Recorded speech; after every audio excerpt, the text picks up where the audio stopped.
Hi guys, thanks for joining my channel again.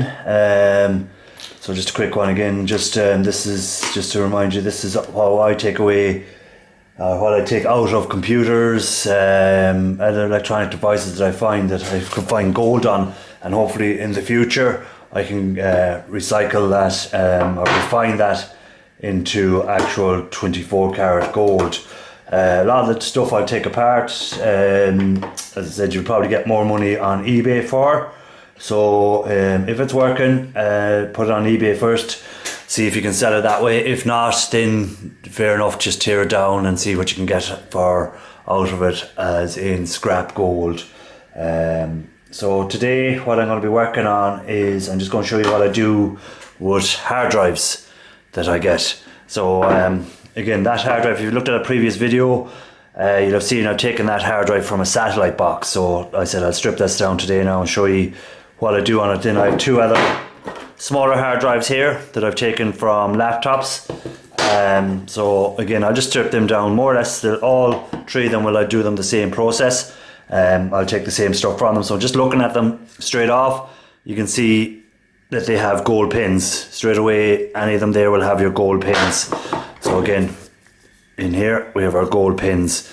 So that's your first source of gold, will be the plating on this, or the little plating on the pins. Again, very little gold will be on these hard drives, so you will need a lot of them to accumulate any value. But again, over time, if you're not in a rush and it's just a hobby and you're just collecting when people are throwing bits out, or you have a good source of these, or as I said, this hard drive came from a satellite box. So if you look at the previous videos I've done, you can see where I took this out of the satellite box. So again, that's a good source of finding these hard drives. So they're not just in the computers, you'll find them in any of the recording devices, HD recording devices. So that's first off. Second, if you're not already a subscriber of my channel, you've just come across this video, please subscribe to the channel. The more people I have subscribed, the better it is for me. More information people can pass on to me. So the more that information that can be passed on, the quicker we can do stuff. And again, when I take this apart here now, this is the way I do it. Some people might do it differently. They might have a better idea. They might have a quicker way. I might miss something on the board that is more value than what I think it does. So again, just leave a comment if you think it's good, it's worth it. So starting off, you can see the screws here are torque head screws. So I'll just use the screwdriver and we'll just take them off. We'll start off with that. We'll just remove that. So what I'll do is I'll show you how I remove it on one of them. I'll pause the video and I'll remove the screws from the rest. The rest are it's the same idea again on them. It's the exact same on all three hard drives. They have the torque screws on these, so I'll just remove one first and I'll do the other two then afterwards. You don't need to see me removing the screws on all three of them. Usually now there will be a hidden screw underneath here somewhere, so I'll show you in a second now where.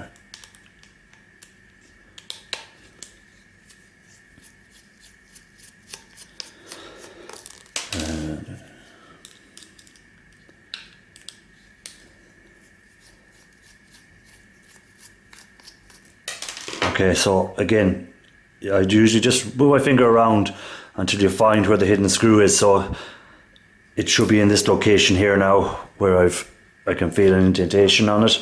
So somewhere in along here will be the hidden screw. So I'll try and take off some of this plastic from over it so I can locate exactly where the screw is. So that should be it there. Yeah.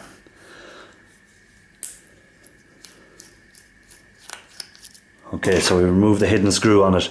So again, I'm going to pause the video now before I remove the covers off this one, and I'll just take the screws out of the other hard drive so we can remove all four more or less at the same time, or all three, sorry, more or less at the same time. We can have a look under each one of them. So I'll just pause that there. I'll be back to you once I've removed the screws from the rest of them. Okay, so we've removed all the screws now from the hard drive. So then it's just a matter of popping off the cover. So we'll just pop off the cover there, so straight forward, once the screws have been removed. So again, that's just a piece of steel, as far as I know. I'd test with a magnet afterwards. and see if it's aluminium or anything like that. But most times it's just stainless steel of some sort. So again, that can go into your steel for recycling. Again, you won't get much for it, but it'll all add up over time. So we can throw that aside. You can see there where the hidden screw was on this one. So we had the 6 on the outside and the 1 hidden in underneath here. Okay, so that now gives me access to the inside of the hard drive. So straight away we have our platter, which will contain platinum as far as I know. Now I haven't started processing these, so again, once you remove that, you can either stockpile it up if you're able to process them, so you can get your platinum out from it, or what I've seen people sell them on eBay for arts and crafts, stuff like that. So you know, there's a couple of options. You have your magnet, your neodymium magnet, I think it's called, or neodymium magnet. So again, people sell them on eBay. They're strong, very strong magnet. People sell them on eBay. You get buyers for them on eBay.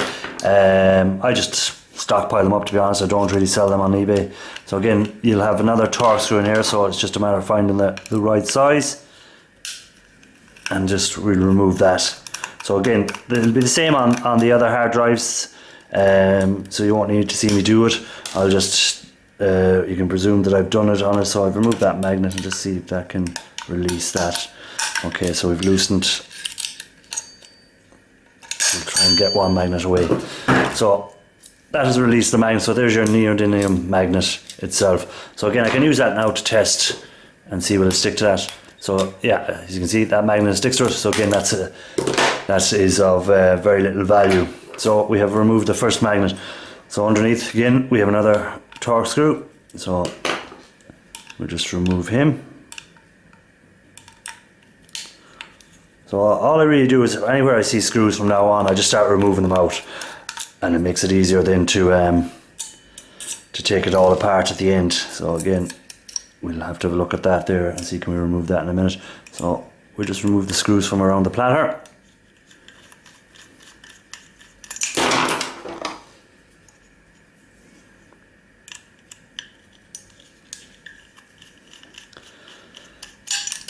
So as I said already, this hard drive, I didn't test it. It may have been working, so I may have got more value from it from selling it on eBay, but for the purpose of doing a video, I said I'd just take this one apart. The other two I did test and they weren't working, so there was no point in trying to sell them on eBay, because I couldn't sell them as working, or I don't vouch for anything unless I've tested it and said that it's working if I'm selling it on eBay.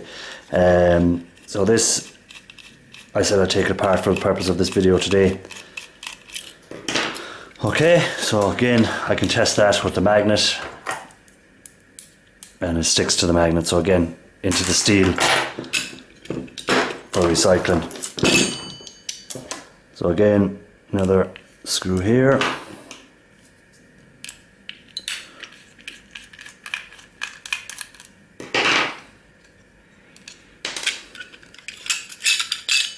Okay, so a bit of plastic. Okay, so this one has a double platinum in it, 2 of them in it. So we have one there, and the second one underneath if I can get to it. So I need to remove possibly a bit more. I'll just test this with the magnet. Okay, so that doesn't stick. So that would be aluminium more than likely. So again, I put that into my aluminium section or pile, so that the aluminium is worth a bit more. So we put that into the aluminium. Okay, I have 2 more down here.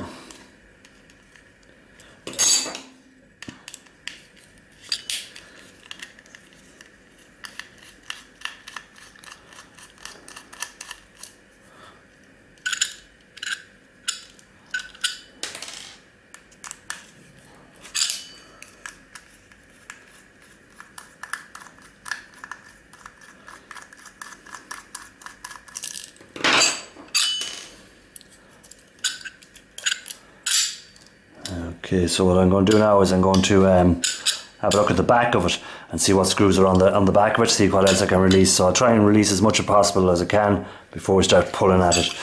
So on the back again, We have a few more of these screws holding in the actual board itself.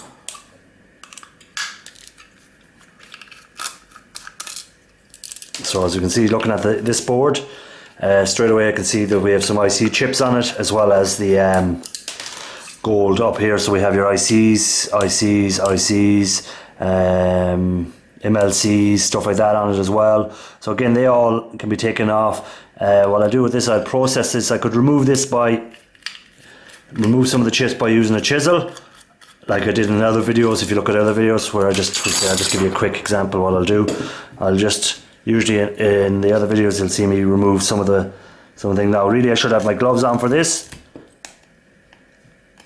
but I didn't plan on actually removing any of this from the board, so that's why I don't have the gloves here with me now for the moment. But I'll just do this and show you how I remove the chips. So again, that'll just chisel in underneath, down the sides, and that should allow me to get the chip out. So that allows me to remove the chip from the board. So you can remove them that way, as I just did there, but make sure you put gloves on.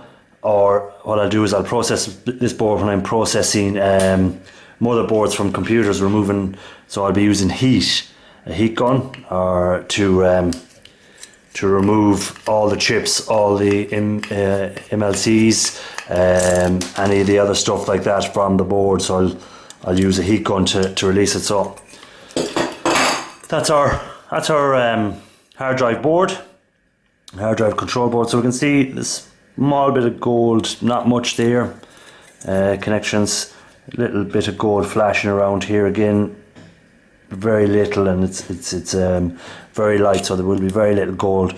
Main part of the gold in this board will be in your IC chips, your MLCs, stuff like that, and you'll have the gold on the pins. Okay, so we'll put that aside now, and we'll move back to the actual hard drive itself. Okay, so we've removed most of the visible screws that I can see.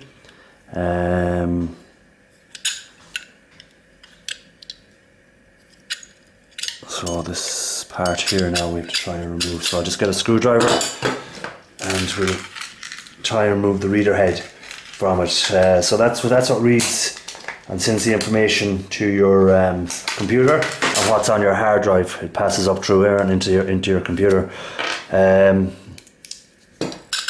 So I'll just see if we can loosen these out.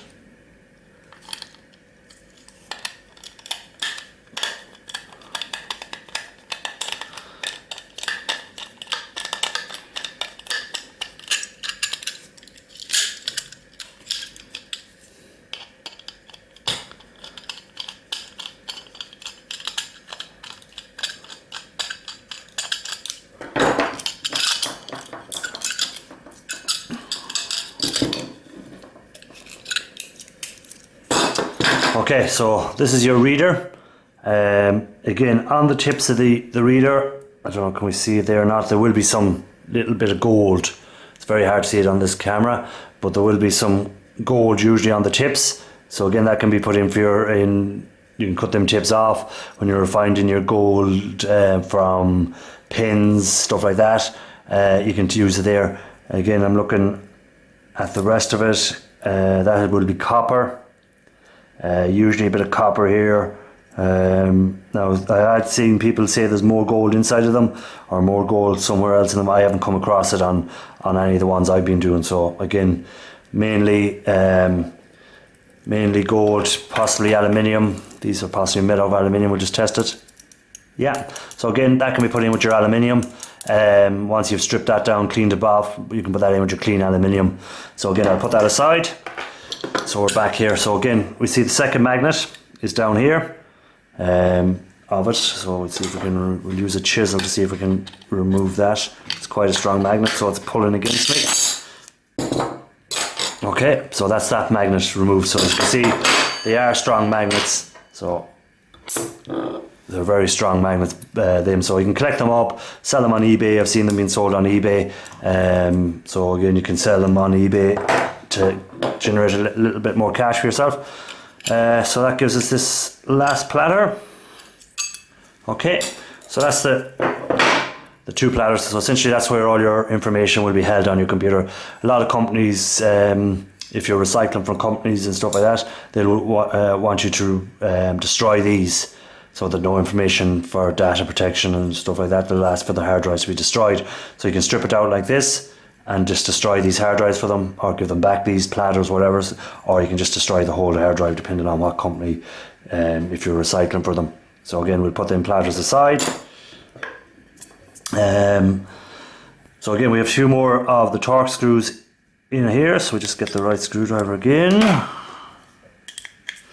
and we remove them.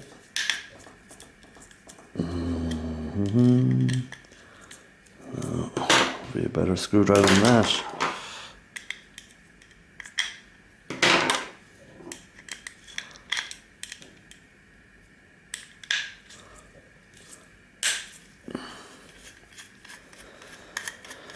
So most of this casing here now will be what will be left to be aluminium. So that's again where a lot of your value will be on these hard drives, will be actually aluminium. So if you are buying hard drives or buying job lots of hard drives, don't overpay, because as I say, the value on a per hard drive will be very little.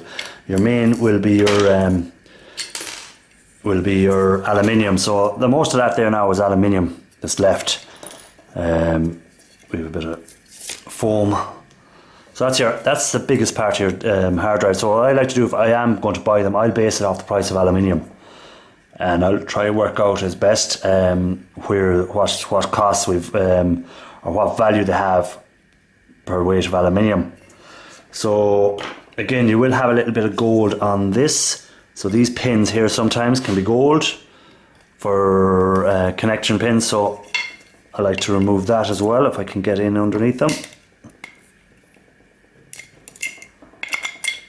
from it. So sometimes these pins, now this one here, I do not see any gold on them at all. So usually you will find that these pins can be gold.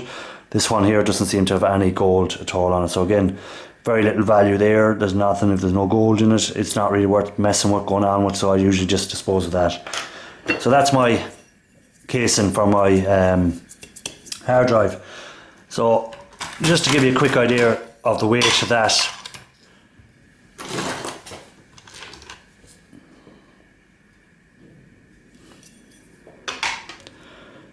we'll change that back to grams.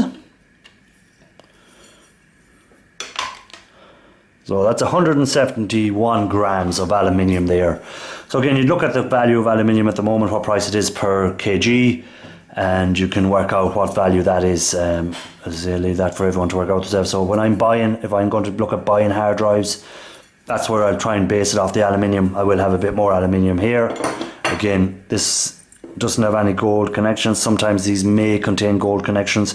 I found it, I think, once or twice where these were gold tips on them. So again, that's where again we'll have your aluminium value again. So another bit of aluminium adds up to nearly 43. So we're over 215 grams of aluminium there. We have your two platters, which will contain platinum. Again, I don't process these, but I put a link to a guy who does a good video there on processing of these. He's based in Serbia, and he does very, very good videos on processing of gold. Again, we have a small little bit of an aluminium ring, which came to 5 grams on that. So again, that can go into my aluminium. This will have aluminium. Again, if you wanted to kind of give you a rough idea, I would say that's 12, it's coming up 13 grams. When I remove the rest of it from it, it's probably about 5 grams of aluminium there as well. So that's essentially what I found there on the hard drive. The board is your other value. So you have your board with your IC chips for your gold, your MLCs, your gold pins. So that's essentially how I scrap out the hard drive. So again, I'll do the same on the rest. I'll remove the pins from this one. So I'll just pause it, I'll come back, I'll remove the screws from this, and we'll have a look at this one, the smaller one, and see what's inside the smaller hard drive. Okay, so we've finished scrapping out I finished scrapping out the 3 hard drives that I had there in stock, or that I had there collected up. So what I've ended up with is 3 boards, which will contain IC chips, which should contain gold bonding wires inside of these. So again, there's videos up there on how you process them, and hopefully I'll do a video on that in the future, incinerating these, grinding them down and getting the gold bonded and refining them using acids. You'll have your gold pins. So as you can see here, we have our gold pin. So again, gold pins and gold pins. So that's our boards which contain the gold. We also had aluminium. So from the 3 of them, I got in aluminium about 309 grams of aluminium from them 3 hard drives. I also got platters. So as you can see here, we got one. That explained why one of the hard drives wasn't working, because when I opened it up, this platter was completely smashed inside. So that explained why one of them wasn't working anyhow. So we ended up with 2 large platters, and 1, 2, 3, 4, 5, 6, 7, and a broken one. So again, as I was saying, they will contain platinum or platinum anyhow, I think. So you can process them. I'll give you a link at the end there to the video of the other lad who is good videos up of processing them. And we have our scrap steel. So again, we have about 132 grams of scrap steel there. And just one more thing I wanted to show you before I finish up is, earlier on we showed you this that contained no gold at all. So I was saying sometimes you find them with gold in it. So here is one of them then that had the gold in it. So again, you can see they have the gold pins. So just keep an eye out for them. That again will be another source of your gold. So I'll put them with the board, and when I'm processing the pins, I'll process them. And the other one hadn't one of these in it, but it contained this, which had an IC chip. So again, there's your IC chip. So again, and then down here, it's nothing in there, no gold. Quick look at the pins. They don't seem to contain any gold. Even underneath, when you pull that off, there's no gold connections. So again, that's your IC chip. So just gather that up with your IC chips. So that's kind of mainly it on the hard drives. So the main value on the hard drives will be your aluminium, a little bit of copper. You'll have a little bit of copper in here in the readers. These readers will contain a bit of gold. As you can see under here, we have a little bit, it either looks like gold or copper. I'll have to investigate that further and see if that is that gold plating or is that copper. So, and then you have your boards with your IC chips, your platters, which you can sell on eBay or you can refine down again. So overall, there won't be a great value on the hard drives, but if you have enough of them, they all add up. It's like anything else in this, when you're scrapping stuff out, it's more to do with the volume you can get hold of. So the more volume you have of it, essentially, then if it's free, you're getting it for free. It's a no-win situation for you if you're getting it for free. But if you are buying it, be very careful on there. A lot of stuff, especially on eBay, is overpriced. I see hard drives, people looking for would say $10 or in America, or it could be 10 sterling for a broken hard drive. There's no way there's 10 you're not going to get your 10 quid back from a hard drive like that. There's no way you're going to get 10 quid back. Essentially, at the price of aluminium at the moment, you're getting anywhere between 50 cent to 150 a kg. So these don't even weigh a kg. So you're not even going to get a euro or dollar or a pound back from these. So there's no point in paying over the odds for them. If you're getting a lot of hard drives for good value, if they're broken, whatever, just sell them on again. Other than that, if you're getting them free, the best is to get them free. As I said, a good source of getting them free is in satellite boxes that allow you to record onto hard drives. They'll always have the hard drives inside them. A lot of people throw them out when they change to new suppliers of the television. So that's it really. So please subscribe to my channel. At the moment I'm up to, I think it's 30 something subscribers, so please subscribe. I want to try and push that on, try and see how quick I can get to 100. So please subscribe. To the next video I hope to do scrapping out an Xbox to see what value is inside an Xbox. I hope this will be my next video. So thanks for watching, and please subscribe.